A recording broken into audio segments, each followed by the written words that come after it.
પુત્ર વધુનું શંકાસ્પદ મૃત્યુ, માં નિવૃત્ત જજ અને દીકરો વકીલ બંનેની હત્યાના આરોપ હેઠળ ધરપકડ. આવા સમાચારો વાંચીએ ત્યારે આપણને એમ થાય કે આટલા ભણેલા ગણેલા માણસો આવું કરી શકે? બિલકુલ કરી શકે.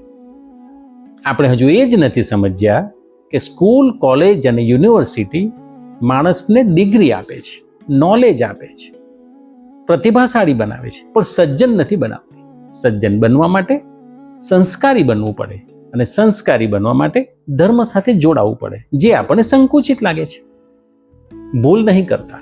તમારા સંતાનો ડોક્ટર, એન્જિનિયર કે વકીલ બને એ પહેલા એને ધાર્મિક બનાવજો, એક સારો સજ્જન માણસ બનાવજો. સમાજ અને રાષ્ટ્ર પાસે પ્રતિભાશાળી તો જોઈએ એટલા છે, સારા માણસની જરૂર છે.